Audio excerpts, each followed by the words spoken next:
All right, thanks very much, Courtney, alongside Aaron Dickens of RedRaidersports.com and Tech Talk on Double T 104.3. I'm Rob Verby, and Aaron, I think if you saw this coming, you might as well play the lottery. Yeah, classic letdown, classic hangover. I think people in town did not expect it to happen because of what happened last year in Ames. This team was embarrassed last year, 52-38. You heard players talk about it being personal, tonight. Because of the way that game ended up in Ames, but Red Raiders come out and just totally lay an egg, are flat, sloppy, uninspired, whatever adjective you want to use, they were that. Under 300 yards of offense, they gave up, I don't have the stats, but roughly 300 yards on the ground. An Iowa State team that hadn't scored more than 26 points in regulation this season drops 40 on you. A shocking loss. You can't even describe it. As surprising as last week's win was, this is probably more surprising. You had a packed house.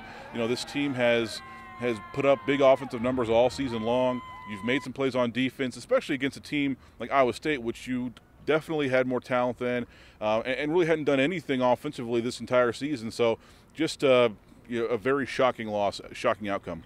Give all the credit to Iowa State. They came in ready to play, and they took advantage of us not really focused, coaching or playing the first half or the second half. I take total blame for that. I saw a lot of it coming during the week. We tried to do some things to try to get their mind going, but we didn't do much right at all. Defensively, we didn't play very well the first quarter, and offensively, that was pretty much the worst performance that we've had in 2 years. Seemed like Seth Dagey and the entire unit never got going tonight.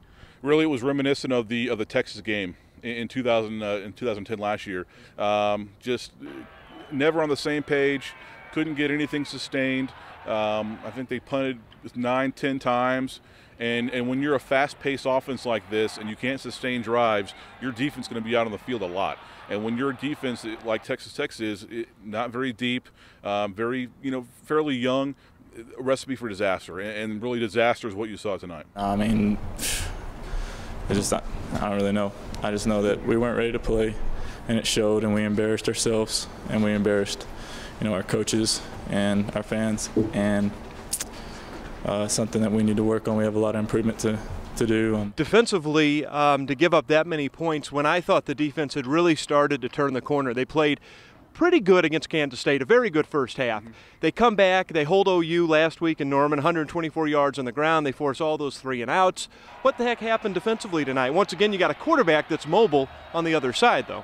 Yeah, they just missed tackles. I'm not sure if alignment was as much of an issue tonight as it has been in the past, like against Nevada and Texas State. You just missed tackles. I thought the turning point in tonight's game, really the turn out the lights moment, was that third and short in the opening drive of the third quarter for Iowa State.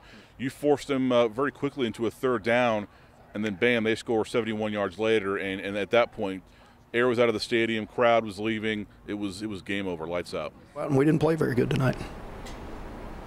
Because from the shower after the OU game, we all got in the shower and we talked, because that was the only place you could meet in that locker room. And we talked about where you're at right now, and come Sunday, this game's over. Just like come tomorrow, this game's over.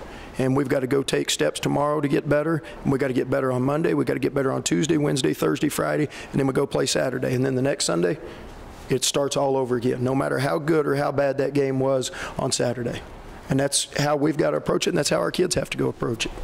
Do you feel like this team can bounce back in Austin, 11 o'clock kickoff, tough place to play? But it seems like they played better on the road. They easily, if you take away that last-second touchdown against Nevada, they could be 1-4 right now here at the Friendly Confines. Yeah, absolutely. They've won one Big 12 game at home in the last 2 years, I believe. And that's just shocking. It's after the – you can't even kind of process that. I think this team does play better on the road. I think they will play better next week in Austin, kind of, again, an us against the world mentality. No one will expect them to go in and win, especially after the way they played tonight. That's the great and worst thing about this game. Sunday, it's a new week, new fresh mindset. We just got to come to work Sunday, forget about the past, and just come out focused and ready to work.